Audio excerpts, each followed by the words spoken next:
Namaskar students. Today we discuss about exceptional cases of electronic configuration. We are already continuing with electronic configuration. What is meant by electronic configuration? The distribution of electron in atomic orbital. और short में हमने बताया था कि कुछ बातें हम वैसे तो इलेक्ट्रॉनिक कॉन्फ़िगरेशन करने के लिए we should know the Aufbau principle, Pauli's principle, Hund's rule principle, n+l rule. सबसे पहले हमें n+l रूल के अकॉर्डिंग एनर्जी सीक्वेंस पता होना चाहिए। That is 1s, 2s, 2p, 3s, 3p, 4s, 3d, 4p, 5s, 4d, 5p, 6s, 4f, 5d, 6p, 7s, 5f, 6d, 7p. This is the sequence of energy orbital. Sequence of orbital is in increasing order of their energy, and this is as per n+l rule. n+l rule के according हमें energy sequence पता होना चाहिए। अगर आपको नहीं भी पता है ये direct, you can write first electron go to the ns. ns का मतलब आउटर मोस्ट वैलेंस सेल। जो भी सेल चल रहा होगा उसके s में, तीसरा चल रहा है तो थर्ड s, फोर्थ चल रहा है तो 4s, 6 चल रहा है 6s. Then go to n-2f if it is possible. अगर पॉसिबल है n-2, जैसे f कब होगा जब कम से कम n की वैल्यू 6 हो, l की वैल्यू कम से कम यानी कि 4 में ही आएगा f, n की वैल्यू कम से कम 4 हो, नॉट 6, 4.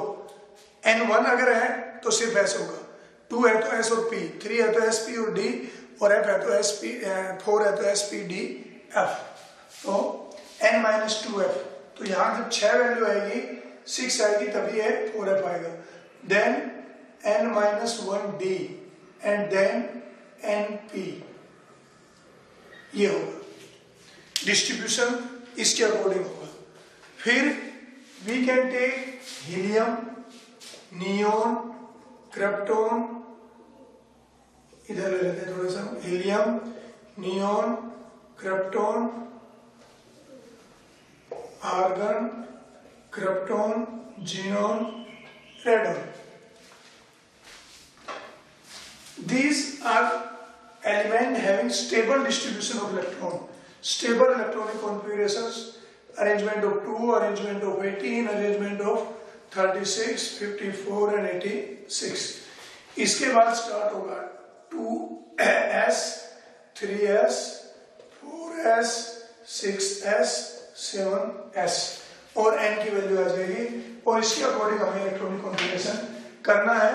और हमने इलेक्ट्रॉनिक कॉन्फ़िगरेशन किया भी है, और आपको मैंने पिछले लेक्चर में वर्क असाइन किया था कि आप 1 to 118, 1 से लेके 118 तक आप सभी की इलेक्ट्रॉनिक कॉन्फ़िगरेशन इसके अकॉर्डिंग कर लीजिए. एस सबसेट में 2 इलेक्ट्रॉन आएंगे, पी में 6 आएंगे, डी में 10 आएंगे, एफ में 14 इलेक्ट्रॉन आएंगे, और वो डिस्ट्रीब्यूशन हमने कर लिया था. उसके बाद आपको क्या काम करना था, आप पहले इसके अकॉर्डिंग करिए. पहला इलेक्ट्रॉन 1s1, फिर 1s2, then 2s1, then 2s2, then 2p, so on. सभी का जब कर लोगे, कुछ एक एक्सेप्शन आपके सामने आएंगे. आपने पूरी अपनी टेबल बना ली, फिर आप बुक से उनको कंपेयर करके देखिए. आप देखोगे बहुत सारे जो एलिमेंट हैं उनमें जैसा आपने किया है उससे कुछ अलग है. वो एक्सेप्शनल केसेस है, और वो क्यों एक्सेप्शन है उसकी बात अभी हम करते हैं. जैसे एटॉमिक नंबर 24, एटॉमिक नंबर 29. पहले मैं इन दो को एक्सप्लेन करता हूँ. 24 में आपके पास है क्रोमियम, और 29 में आपके पास है से कॉपर. इन दो की बात हम कर लेते हैं. 24 का होना चाहिए आर्गॉन 18, 3d, 4s. तो आर्गन 18, उसके बाद इलेक्ट्रॉन पहले 4s में जाएगा 20 और remaining 4। Same argon a distribution of 18 3d से पहले 4s में जाएगा फिर 3d में जाएगा। तो नॉर्मल हमारा जो रूल है उसके अकॉर्डिंग ये होना चाहिए, लेकिन एक्चुअल में क्या है, एक्चुअल में this become 3d5 4s1, this become 3d10 4s1। होना ये चाहिए था लेकिन ये हो गया। ऐसा क्यों हुआ? ऐसे बहुत सारे एक्सेप्शन मिलेंगे, मैं 2 का एग्जांपल लेके चल रहा हूं, आपको बहुत सारे मिलेंगे। कुछ ज्यादातर इससे एक्सप्लेन इस तरह के मिलेंगे, कुछ अलग भी कैटेगरी के मिलेंगे, वो हम 1 बाय 1 कर रहे हैं। ये देखिए, अब ऐसा क्यों हुआ? ऐसा इसलिए हुआ कि एक तो आपने नील बोर मॉडल पढ़ा हुआ है, जैसे जैसे आप न्यूक्लियस से दूर जाओगे, this is first level, this is second level, this is third level, this is fourth level, this is fifth level, जितना एनर्जी गैप फर्स्ट और सेकंड के बीच में है उतना एनर्जी गैप सेकंड और थर्ड में नहीं है, और थर्ड और फोर्थ का एनर्जी गैप और भी कम है, 4 5 का और कम है, 5 6 का और कम है। जैसे जैसे हम energy is -13 12 z square n square.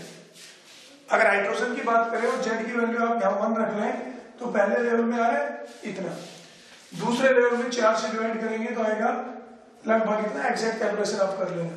तीसरे में हम 9 से डिवाइड करेंगे तो 185 84 ऐसे आएगी एक वैल्यू, आप देख लेना। तो यहां से दिख रहा है कि जितना गैप लगभग 1000 का गैप है पहले और दूसरे में गैप बहुत कम है, तीसरे में और चौथे में तो गैप और कम हो जाएगा। तो जितना एनर्जी का गैप जैसे जैसे हम आगे बढ़ते जाएंगे, एनर्जी का लेवल जो एक लेवल और दूसरे लेवल के बीच में, बड़ा इंपॉर्टेंट टॉपिक में करवा रहा हूं आपको, जितना एनर्जी गैप फर्स्ट और सेकंड लेवल में है उससे कम लेवल गैप सेकंड थर्ड में हो जाएगा, और कम हो जाएगा, और कम हो जाएगा। एक बात। दूसरी बात कि सब सेल बढ़ते जाते हैं, पहले में सिर्फ 1s है, दूसरे में 2s और 2p है, तीसरे में 3s 3p और 3d है, ऐसे चौथे में 4s 4p और 4d और 4f आ जाएंगे। तो एक तो मेन सेल के बीच में एनर्जी गैप कम होता जा रहा है, मेन सेल के बीच में एनर्जी गैप कम होता जा रहा है, और ऊपर से सब सेल बढ़ते जा रहे हैं। तो क्या होगा, जैसे ये है 3d और ये है 4s, इसमें एनर्जी गैप बहुत कम हो जाएगा, 3s 3p 3d 4s 4p 4d 4f। ये थर्ड सेल का है और ये फोर्थ सेल का है। वैसे ही तीसरे और चौथे लेवल का गैप कम है, ऊपर से नंबर ऑफ सब सेल बढ़ गए, तो 3d और 4s के बीच में एनर्जी गैप बहुत कम हो गया। एक तो रीजन ये है। दूसरा रीजन क्या है कि S है more penetration power than P than D than F। ये आपने 2s का और 2p का जब probability curve, electron distribution curve जब हमने प्लॉट किया था, तब भी आपने देखा था कि 2s और 2p में अगर हम एवरेज डिस्टेंस की बात करें तो 2s वाला जो इलेक्ट्रॉन है, it spend it's time more time toward the nucleus. 2p के इलेक्ट्रॉन की बजाय 2s का इलेक्ट्रॉन अपना ज्यादा टाइम न्यूक्लियस की तरफ ज्यादा क्लोज बिताता है एज कंपेरिजन टू 2p। इसका मतलब ही पेनिट्रेशन है। पेनिट्रेशन का मतलब ही किसी इलेक्ट्रॉन का न्यूक्लियस के नजदीक रहना पेनिट्रेशन है। इस बात का मतलब यह हुआ कि S का इलेक्ट्रॉन न्यूक्लियस की तरफ ज्यादा पेनिट्रेट करता है as comparison to P, as comparison to D, as comparison to F। तो अब इसका 3D है और इसका 4s। वैसे तो ये थर्ड सेल का है, ये फोर्थ सेल का है, लेकिन S की पेनिट्रेशन पावर ज्यादा है, तो S इससे ज्यादा पेनिट्रेट कर जाएगा न्यूक्लियस की तरफ, और S वाला की एनर्जी 3D से कम हो जाएगी। सेल के हिसाब से तो ये थर्ड सेल का है, ये फोर्थ सेल का है, फोर्थ की एनर्जी ज्यादा होनी चाहिए, थर्ड की कम होनी चाहिए। लेकिन ये दो रीजन है। एक तो as we move far from the nucleus the gap between different cell become less and number of sublevel increase, so the sublevel of inner cell and outer cell come very close to each other. दूसरी बात, S subcell have more penetration power than P, then D, then F. इस वजह से वो आपस में मर्ज हो जाते हैं, एक दूसरे से मर्ज हो जाते हैं. इतना एनर्जी गैप कम हो जाता है कि अगर कोई दूसरा स्टेबलाइजिंग फैक्टर आ गया तो वो जो आपका जो एक्सेप्शन एक तरह से क्रिएट हो जाता है.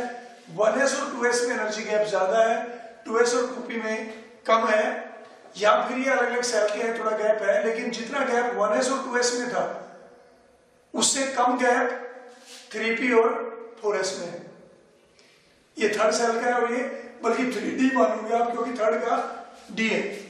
तो इनमें गैप इतना कम हो जाता है कि इजीली इलेक्ट्रॉन S से D में या D से S में इजीली जंप कर जाता है. तो ये इसके दो रीजन हुए, एक तो half filled and completely field. Atomic orbitals are more stable than partially filled atomic orbital. जो partially filled atomic orbital है, partially filled atomic orbital का मतलब हुआ जो पूरी तरह से फुल नहीं है. हालांकि हाफ फील्ड भी partially filled में आता है, लेकिन जो हाफ फील्ड और कंप्लीटली फील्ड को हमने एक अलग कैटेगरी बना दी. ये ज्यादा स्टेबल है as comparison to other. S के केस में तो कोई प्रॉब्लम ही नहीं है क्योंकि एस में या तो 0 होगा या S1 होगा या S2 होगा, तीन ही पॉसिबिलिटी है. पी में क्या क्या पॉसिबिलिटी है, या तो खाली है या P1, P2, P3, P4, P5, P6. D में क्या पॉसिबिलिटी है, D1 से लेके D0 से लेके D10 तक. F में क्या पॉसिबिलिटी है, F0 से लेके F14 तक. तो 0 को तो छोड़िए आप, S में 1 है तो हाफ फील्ड है क्योंकि S में 2 आ सकते हैं, और 2 है तो फुल फील्ड है. तो S की तो दोनों ही सिचुएशन स्टेबल है, हाफ फील्ड है या फुल फील्ड है. P में देखिए P3 हाफ फील्ड है, P6 फुल फील्ड है. P1 ना तो हाफ फील्ड है ना फुल फील्ड है. P2 और P3 half filled, then P6 full filled. तो P का जो ऑर्बिटल है P3 and P6 are more stable as comparison to P1, P2, P4 and P5. Same D में D है 5 orbital, D1, D2, D3, D4, D5 half field, और D10 full field. So in case of D5 and D10 are extra stable, F7 and F14 are extra stable. So one observation is that half filled and completely filled atomic orbital are extra stable. They have more stability. They are extra stable. Extra stable क्यों है ये? Due to symmetry. Now question is that this is the observation कि half filled and completely filled are more stable. Then now question is that why they are more stable? क्यों है ज्यादा stable? Because of पहला किस वजह से? Symmetry. Symmetry always gives stability. Symmetry हमेशा stability create करेगी. A symmetrical structure is more stable as comparison to unsymmetrical. ये बीच में ये न्यूक्लियस है, न्यूक्लियस के चारों तरफ ऑर्बिटल्स में इलेक्ट्रॉन का डिस्ट्रीब्यूशन है. एक तो सभी ऑर्बिटल में मान लिया P के 3 ऑर्बिटल है, Px, Py, Pz.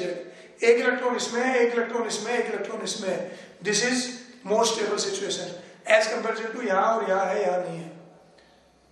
If electrons are distributed symmetrically around the nucleus, it is more stable arrangement as comparison to unsymmetrical distribution. Symmetry always give stability. तो P में अगर हम देखेंगे तो P3 या P6, D में देखेंगे तो D5 और D10, F में अगर हम देखेंगे तो F7 और F14। इक्वल डिस्ट्रीब्यूशन है, बराबर डिस्ट्रीब्यूशन है, तो वो हमेशा स्टेबिलिटी देगा। न्यूक्लियस के चारों तरफ जितने भी ऑर्बिटल है अगर उनमें सब में बराबर बराबर डिस्ट्रीब्यूशन है तो वो ज्यादा स्टेबल होता है। बराबर डिस्ट्रीब्यूशन तभी पॉसिबल है जब या तो सारे हाफ फील्ड है या कंप्लीटली फील्ड है, खाली है वो स्टेबल ही अपने आप में, उसमें तो इलेक्ट्रॉन ही नहीं है, उसकी हम बात ही नहीं करना चाहते हैं। तो completely filled and half filled are extra stable due to symmetry. Symmetry always give stability. और एक और बात देखिए आप, as comparison to S, P, D और F, as comparison to S, P require more symmetry, as comparison to P, D require more symmetry. S में तो either it is S1 और S2, दोनों ही केस बराबर है। P में थोड़ा size बढ़ गया, D का और साइज बढ़ गया, F का और साइज बढ़ गया। जितना बड़ा साइज होगा उतना सिमेट्री उसको ज्यादा स्टेबिलिटी प्रोवाइड करेगी। Stability gain due to symmetry is more in case of F orbital than D, and in D it is more than P, and in P it is more than S.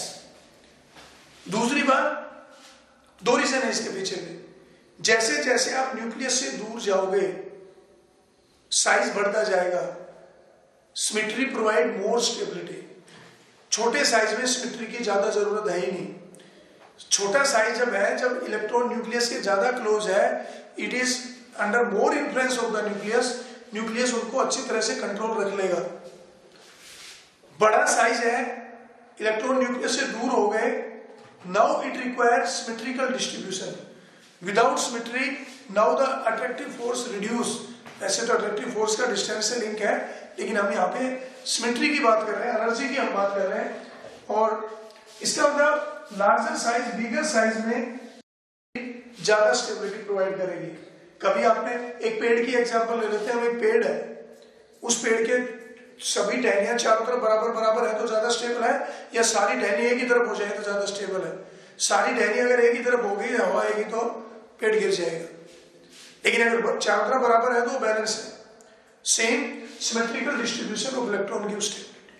छोटे घास, आपने घास को टूटते नहीं देखा होगा कभी कि भाई आंधी आ गई, तूफान आ गया, घास का पेड़ गिर गया, बड़े पेड़ गिर जाते हैं। तो छोटे को सिमेट्री की ज्यादा जरूरत नहीं है, विदाउट सिमेट्री स्टेबलाइज है। तो हालांकि वो इससे कोरिलेट नहीं है, लेकिन मैं वैसे बता रहा हूं आपको कि सिमेट्री गिव स्टेबिलिटी। दूसरा, एक्सचेंज एनर्जी। एक्सचेंज एनर्जी, ये एक्सचेंज एनर्जी क्या है?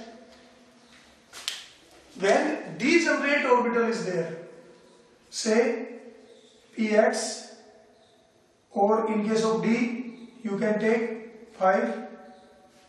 There are 5 D orbital: dxy, dyz, dzx, dx square minus y square, or dz square. dx, y, say this is the distribution. Then these are the degenerate orbital. All of these orbital have same energy. Degenerate orbital कौन से होते हैं? Degenerate orbital वो होते हैं जिनकी energy same हो। इन सभी की एनर्जी सेम है, तो ये आपस में एक्सचेंज हो जाते हैं। The orbital which have same energy, their electron may exchange with each other. ये इलेक्ट्रॉन इसमें चला जाए और ये इलेक्ट्रॉन इसमें आ जाए। This is an exchange of electron. And due to this exchange of electron, some energy of system get reduced. इस exchange की वजह से क्या हो जाएगा? एनर्जी कम हो जाएगी। This is known as exchange energy.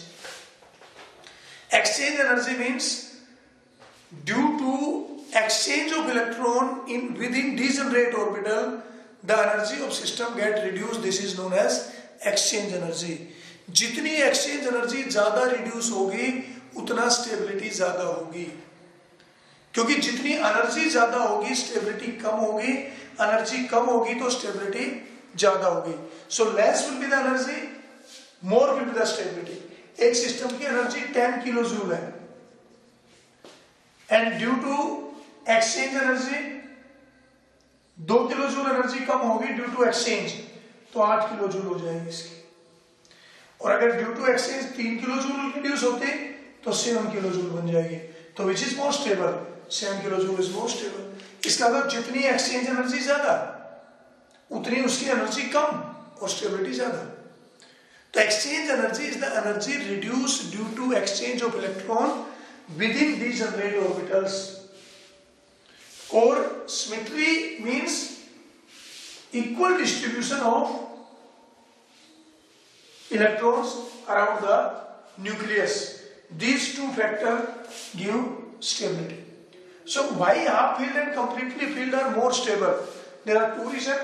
One, half filled and completely filled atomic orbital have more symmetry. Half filled and completely filled atomic orbital have more exchange energy. Exchange energy कैसे ज्यादा होगी उसका भी करेंगे। Symmetry तो कैसे है, you know कि इक्वल डिस्ट्रीब्यूशन हो गया। अब हम उनका कंपैरिजन करते हैं, हम देखते हैं यहाँ पे से one is D4, 1 2 3 4 and this is 3D4 and this is 4s2. It is symmetry, it is symmetrical, it is stable, fulfilled है। D4 ना तो हाफ फील्ड है और ना completely filled है। It is neither half filled or not completely filled, so it is less stable as comparison to if one electron come to this, then what happen? 1 2 3 4 5. This is D5 and 4s1. So 4s1 is half filled, symmetrical. 4s2 भी symmetry, 4s2 में भी symmetry थी, 4s1 में भी symmetry थी। 3D5 symmetrical distribution है, चारों तरफ बराबर एक एक इलेक्ट्रॉन आ गया, लेकिन D4 में सिमेट्रिकल डिस्ट्रीब्यूशन नहीं है। तो as comparison to 3D5 have symmetrical distribution around the nucleus, so it is more stable. दूसरी बात देखिए अब now exchange energy. Say this electron, say this is first, second, third and fourth electron. First electron may exchange with second, third and fourth. पहला वाला electron second से exchange हो सकता है, मींस सेकंड इसमें आ जाए, ये इसमें चला जाए। फर्स्ट वाला थर्ड से एक्सचेंज हो सकता है, यानी कि थर्ड यहाँ आ जाए, ये यहाँ चला जाए। फोर्थ के साथ हो सकता है, ये यहाँ चला जाए, यहाँ आ जाए। सेकंड वाला इलेक्ट्रॉन फर्स्ट के साथ चेंज हो सकता है, जो हमने पहले ही काउंट कर लिया। It may exchange with third and fourth. Electron of third may exchange with first, that is already counted here, third and first. May exchange with second, third and second already counted, then with fourth. Fourth may exchange with first, यह count हो गया। Fourth second, ये count हो गया। Fourth third, ये count हो गया। Total exchange 1 2 3 4 5 6 exchange is possible, 6 exchange possible है।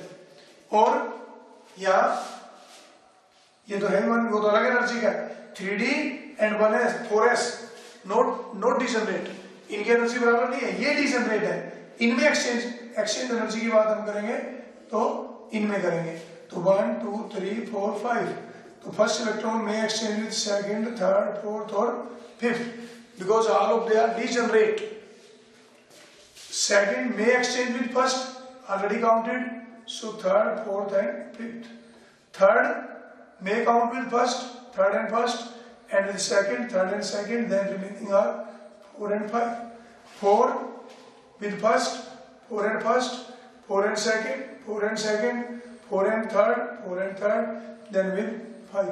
And 5 with first, 5 first, 5 4, 5 4, 5 with 4, 5 with third, 5 with second.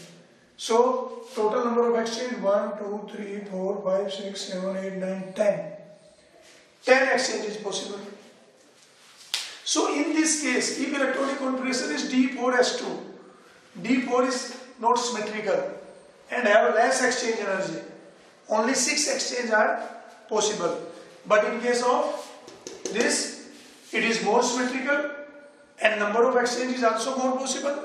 So in nutshell we can say 3D4 4s2 is less stable as comparison to 3D5 and 4s1. This is more stable due to two reasons. It is more symmetrical distribution around the nucleus, and second, exchange energy is more. So due to more exchange energy and due to more symmetry, the half filled and completely filled orbital are more stable. लेकिन अब आप ये भी नहीं कह सकते हो कि भाई हमेशा ऐसा हो, क्योंकि this is the one factor. मान लिया एक इलेक्ट्रॉन कहीं जंप कर रहा है, एक किसी लोअर लेवल से और हायर लेवल में जंप कर रहा है, और ये जंप कर रहा है, it require 10 joule energy for jump.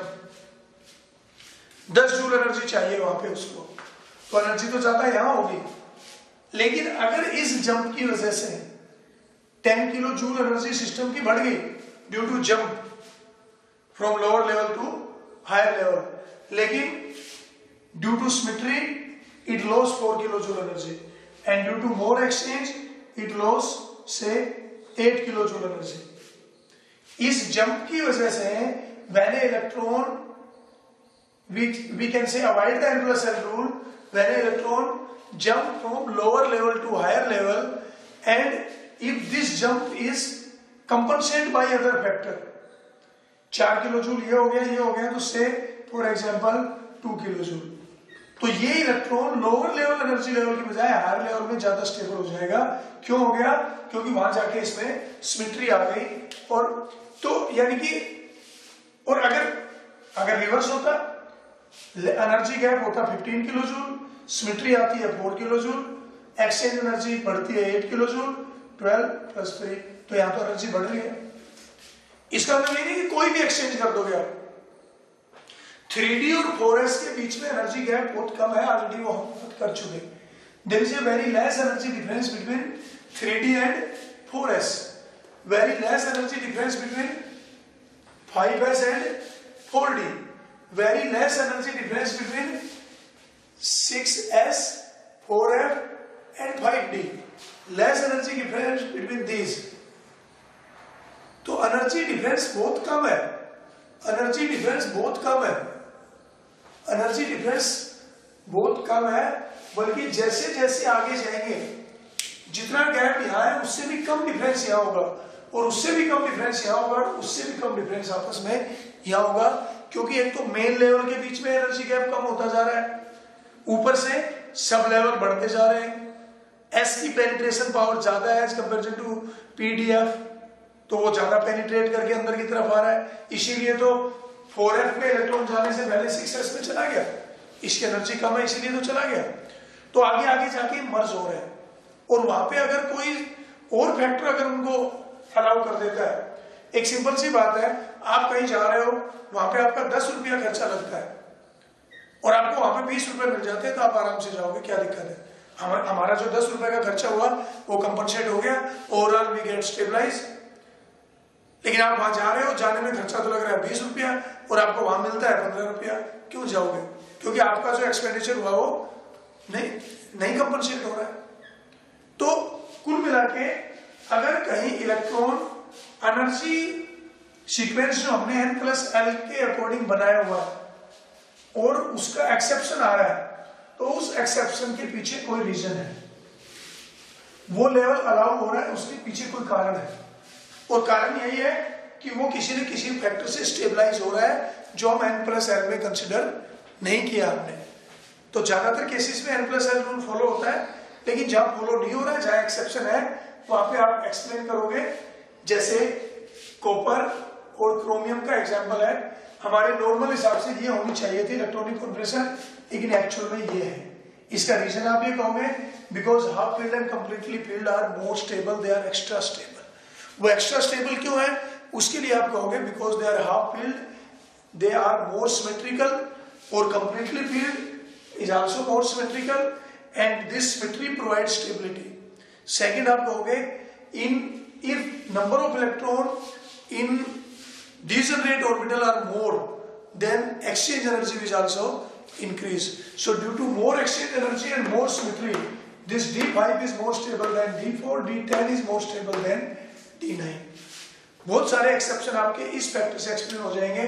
कहीं पे आपको इलेक्ट्रॉनिक कॉन्फिगरेशन बताई जा रही है, से 4D4 5s2, 4D9 5s2, 5D4 6s2, 5D9 6s2,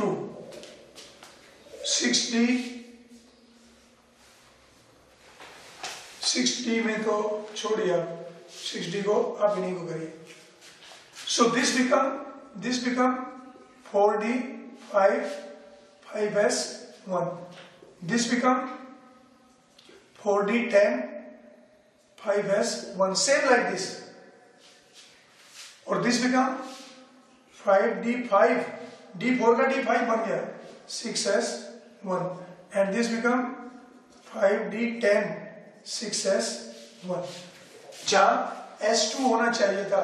तो एक तरह से ये 3D सीरीज में, ये 4D की सीरीज में और ये 5D की सीरीज में आपके इजीली एक्सप्लेन हो जाएंगे।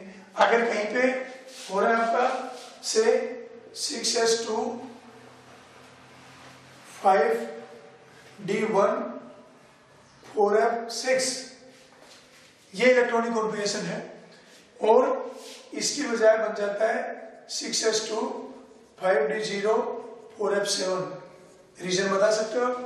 बिकॉज f6 की बजाय f7 इज मोर स्टेबल। कहीं पे आता है आपका 7s2 5D1 5f 6D1 6, and this become 7s2 6D0 और 5f7. This is due to symmetry. Same अगर कहीं F13 आता है, F13 है से 4f13 and 5D1, और इसकी बजाय बन जाता है 5D तो 0 और 4f14. If it is 6D1 5f13, it become 6D0 and 5f14. तो F13 से F14 बन गया, F13 से F14 बन गया, F6 से F7 बन गया, D4 से D5 बन जाए, D9 से D10 बन गया, F6 से F7 बन गया, और F13 से F14 बन गया. All of these exceptions you can explain on the basis of more symmetry and more exchange energy. हालांकि आप 2p2 को 2p3 नहीं बनाओगे, हालांकि सिमेट्री तो उसमें भी आ रही है. अगर हम बात करें कार्बन की, तो कार्बन में बनता है 1s2 2s2 2p2. तो कोई अगर आपको कहे कि ये 1s2 2s1 2p3 हो जाए, तो ये मोर स्टेबल है, कोई डाउट नहीं, ज्यादा स्टेबल है. लेकिन एक बात मैं पहले बता चुका, क्योंकि पहली बात तो ये है कि 2s और 2p का जो एनर्जी गैप है वो ज्यादा है एज कंपेरिजन टू 4s और 3d. यहाँ इलेक्ट्रॉन को जंप करने में कम एनर्जी चाहिए, यहाँ ज्यादा एनर्जी चाहिए.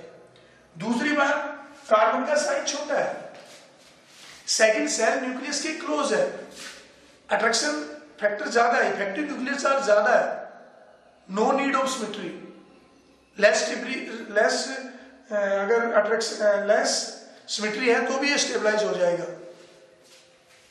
घास के पेड़, घास नहीं टूटती आंधियों में, लेकिन जब इफेक्टिव न्यूक्लियर चार्ज कम हो गया, जैसे जैसे इलेक्ट्रॉन न्यूक्लियस से दूर गए, अट्रैक्शन फैक्टर कम हो गया, now requirement of symmetry is more, here the role of symmetry is more. तो यहाँ सिमेट्री का रोल नहीं है, तो पी वाले यहाँ पे हम कोई एक्सेप्शन नहीं करते. वैसे भी यहाँ तक कोई 18 तक आपका कोई एक्सेप्शन क्रिएट हुआ भी नहीं है, तो आपको ये देख लेना है. इसके अलावा भी बहुत सारे एक्सेप्शन होंगे, ऐसा नहीं है कि सारे एक्सेप्शन ये मोर सिमेट्री और मोर एक्सचेंज एनर्जी से एक्सप्लेन हो जाए, लेकिन कुछ हो जाएंगे. तो जितने आपके एक्सप्लेन हो गए उनको आपको टिक कर लेना है. फिर भी नहीं हुए उनको डिस्कस हम नेक्स्ट लेक्चर में करेंगे। अभी आज का जो हमारा टॉपिक था वो था एक्सेप्शनल इलेक्ट्रॉनिक कॉन्फ़िगरेशन। 1 से लेके 118 तक आपने सारी की, आप उनको टैली कीजिए, बुक में आपका कुछ अलग आ रहा है, रूल के हिसाब से वहां कुछ अलग आ रहा है। फिर उन एक्सेप्शन का क्या रीजन है, उनमें से कुछ आपके इस बात से एक्सप्लेन हो जाएंगे। जैसे यहाँ पे मैंने आपको 6 और नियर अबाउट ये 8-10 एक्सेप्शन तो आपके यहाँ से क्लियर हो जाएंगे। फिर भी जो नए जो दूसरे हैं उनका रीजन हम नेक्स्ट क्लास में करेंगे। उनका भी कोई रीजन है, बिना रीजन के कुछ नहीं होता, कोई ना कोई रीजन होता है, and we should know this reason. First observation, after observation we should know the reason. Thank you.